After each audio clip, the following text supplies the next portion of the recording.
Assalamualaikum warahmatullahi wabarakatuh. Selamat pagi Soleh-Solia. Bagaimana kabarnya hari ini?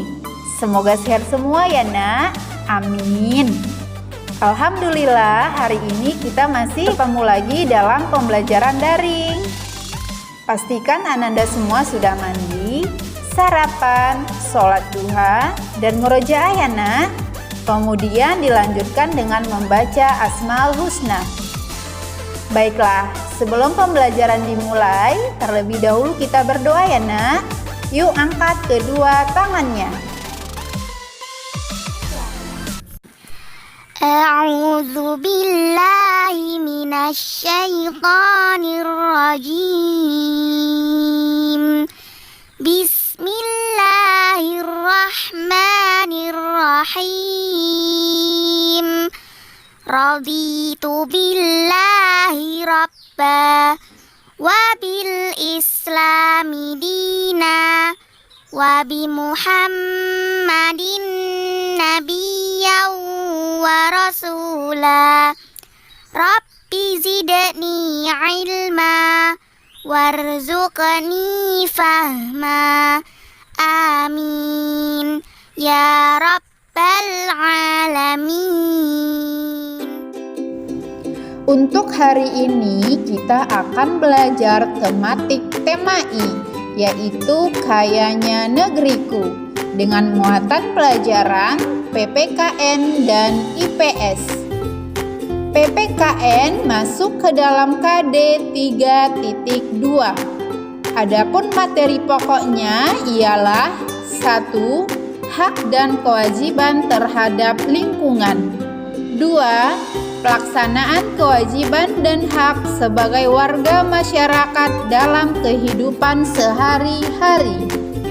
Setelah menyaksikan video pembelajaran ini, Bu Guru harap Ananda semua mampu menjelaskan hak dan kewajiban terhadap lingkungan dan mampu melaksanakan kewajiban dan hak sebagai warga masyarakat dalam kehidupan sehari-hari. Pelajaran IPS masuk ke dalam KD 3.1. Adapun materi pokoknya ialah 1. Fungsi lingkungan bagi manusia. 2. Pengaruh kondisi geografis terhadap kegiatan manusia. 3. Manfaat sumber daya alam dan potensi sumber daya alam daerah. 4. Contoh sumber daya alam energi di lingkungan sekitar. Ibu Guru harap setelah menyaksikan video ini, Ananda semua mampu menyebutkan fungsi lingkungan bagi manusia, mampu menyebutkan pengaruh kondisi geografis terhadap kegiatan manusia, dan mampu menyebutkan sumber daya alam dan potensi sumber daya alam beserta contoh sumber daya alam energi di lingkungan sekitar.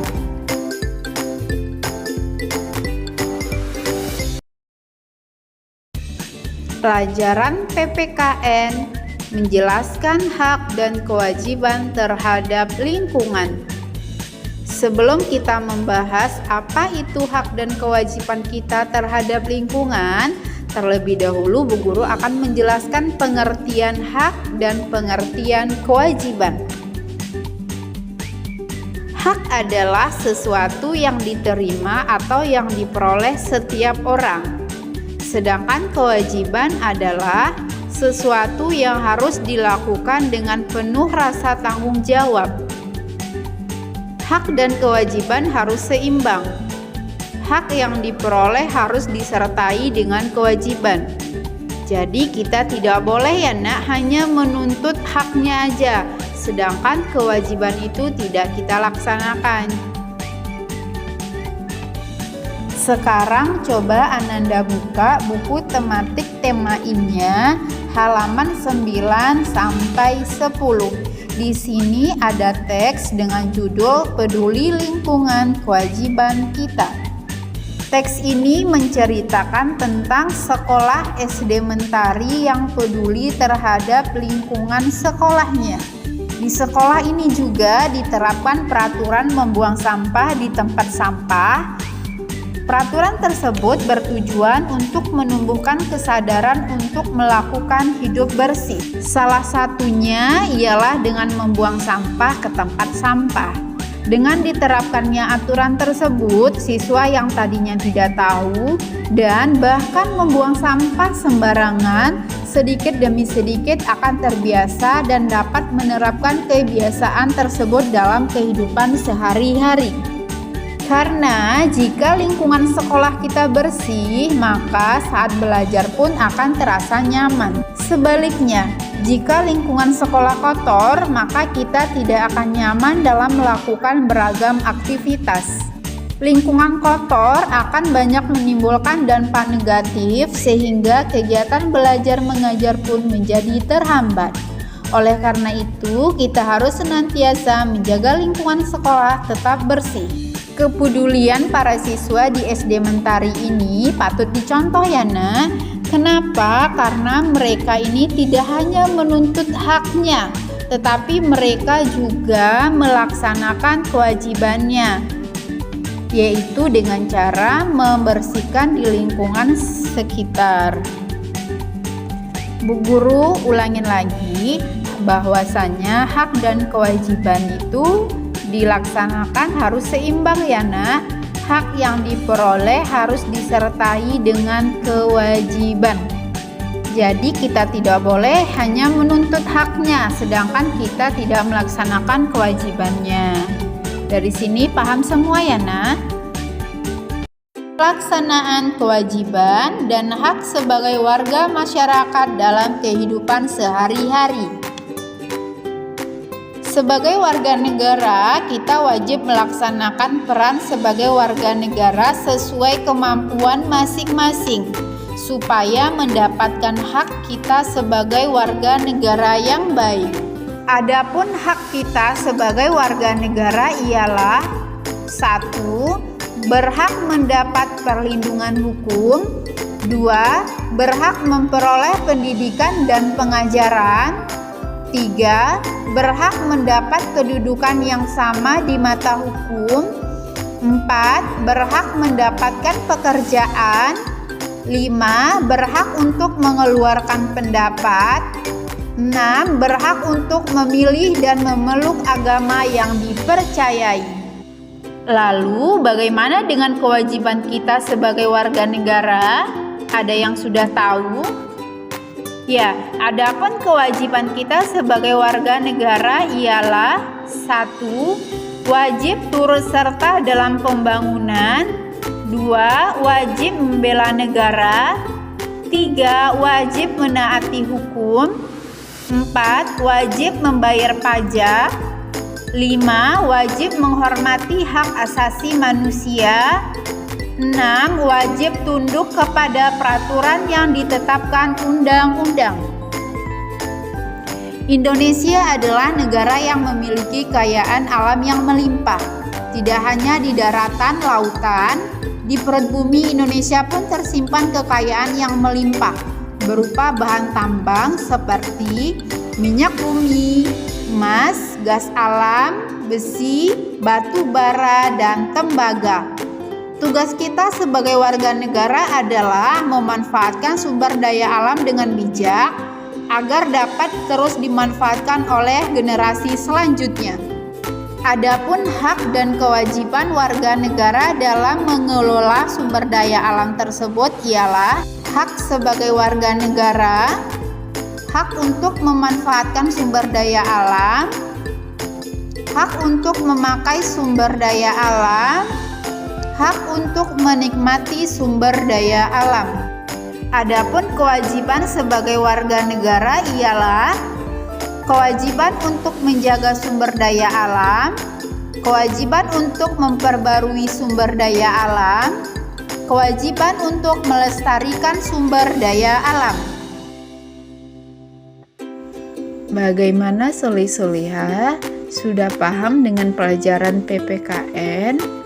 Kalau sudah, sekarang kita lanjut pelajaran kedua ya nak, yaitu pelajaran IPS.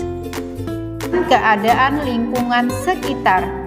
Lingkungan dan manusia memang tidak dapat terpisahkan. Segala sesuatunya telah tersedia di lingkungan.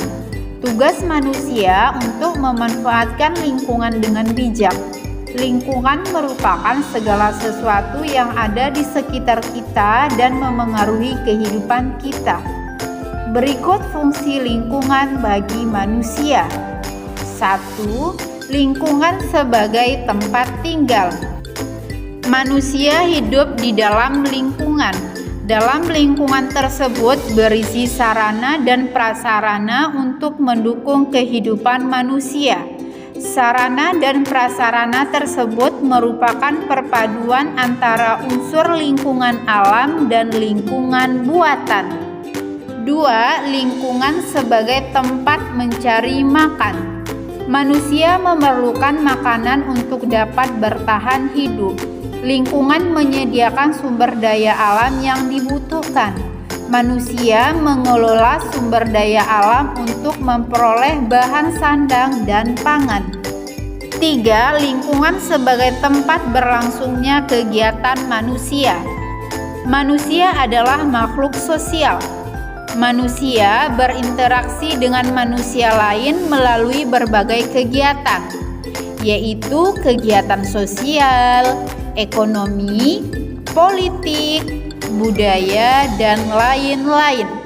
Melalui interaksi sosial ini, manusia saling berhubungan dengan berupaya mencapai kesejahteraan hidup. Pengaruh kondisi geografis terhadap kegiatan manusia.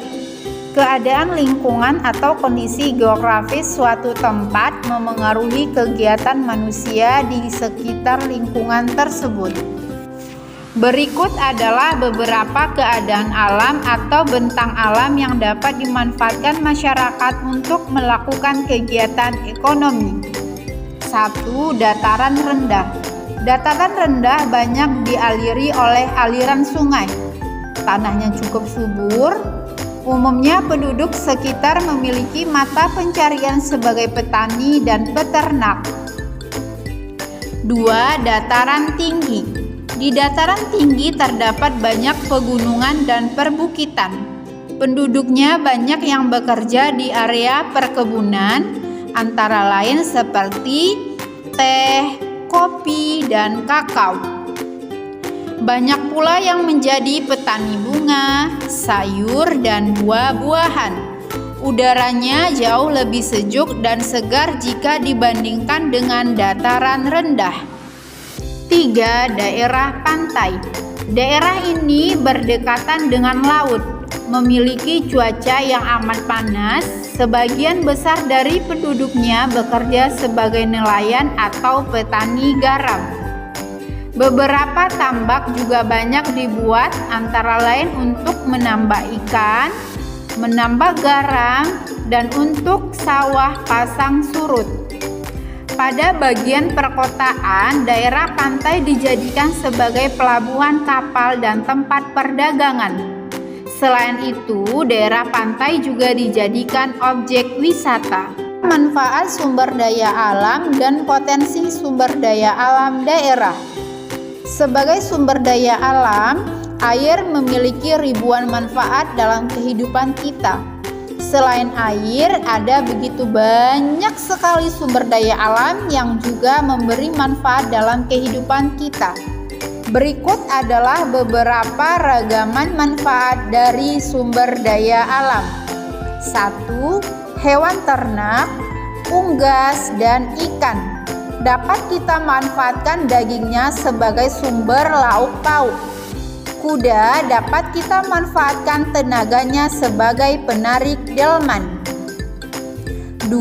Tumbuhan seperti padi, jagung, dan sagu dapat dimanfaatkan sebagai bahan makanan. Sementara kayu dari pepohonan di hutan dapat dimanfaatkan menjadi kertas dan berbagai perabotan rumah tangga. 3. Tanah. Tanah dapat digunakan untuk lahan pertanian, peternakan, pertambangan, dan pemukiman penduduk. 4. Barang-barang tambang, antara lain minyak bumi dan batu bara sebagai bahan bakar.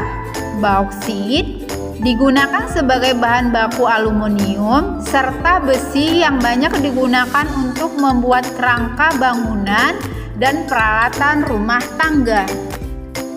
Contoh sumber daya energi di lingkungan sekitar. Sebelum kita masuk ke materi tentang contoh sumber energi, Bu Guru akan membahas terlebih dahulu apa itu sumber daya energi. Sumber energi adalah sesuatu yang dapat menghasilkan energi, baik energi yang dihasilkan langsung ataupun energi yang dihasilkan melalui proses perubahan. Sumber daya energi adalah sumber daya alam yang dapat dimanfaatkan, baik sebagai sumber energi maupun sebagai energi. Manusia memanfaatkan energi untuk memenuhi kebutuhan hidupnya. Sejalan dengan perkembangan zaman dan meningkatnya kebutuhan hidup manusia, sumber daya alam dapat dimanfaatkan sebagai sumber energi. Berikut beberapa contoh sumber daya energi. 1. Matahari. Matahari merupakan sumber energi panas dan cahaya terbesar di bumi. Tanpa adanya matahari, tidak ada kehidupan di dunia ini. Tumbuhan memerlukan sinar matahari untuk melakukan proses fotosintesis.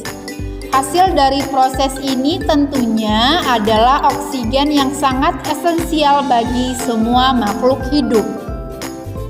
Manusia juga memanfaatkan energi panas dari matahari untuk menjemur pakaian, padi, ikan, kerupuk, dan lain sebagainya. 2. Angin. Angin adalah udara yang bergerak. Angin menyimpan energi yang cukup besar sehingga dapat dimanfaatkan oleh manusia untuk memenuhi kebutuhannya. Salah satu cara memanfaatkan energi angin adalah dengan membangun turbin angin yang kemudian akan mengubah energi angin menjadi energi listrik. 3. Air.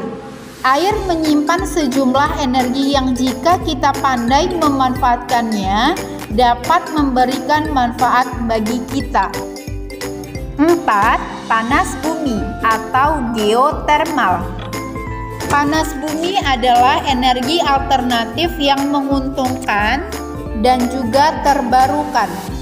Panas bumi yang dihasilkan oleh bumi tidak dapat habis karena bumi menghasilkan panas terus-menerus. Beberapa pembangkit listrik bertenaga panas bumi sudah dimanfaatkan di banyak negara. Pembangkit panas bumi hampir tidak menimbulkan polusi atau emisi gas rumah kaca. 5. Biomasa. Biomasa adalah sumber energi yang berasal dari organisme atau makhluk hidup. Contoh biomasa antara lain kotoran hewan dan limbah pertanian. Bagaimana soli-solia semua? Sudah paham dengan materi yang Bu Guru jelaskan? Nah, kalau sudah, sekarang Ananda buka buku tematiknya halaman 78. Kerjakan soal nomor 1 dan nomor 2. Ditulis di buku latihannya ya, Nak. Alhamdulillahirabbil alamin. Pembelajaran hari ini telah selesai. Bu Guru harap soleh-solehah semua paham ya dengan materi dan tugas yang telah Bu Guru berikan. Bu Guru mengingatkan untuk tugasnya dikumpul paling lambat pukul 17.00 ya, Nak. Difoto kemudian kirim ke WA Bu Guru. Dan sholat 5 waktunya tetap dijaga ya, Nak. Mengaji, murojaah, dan membantu kedua orang tuanya. Terima kasih soleh-solihah. Wassalamualaikum warahmatullahi wabarakatuh.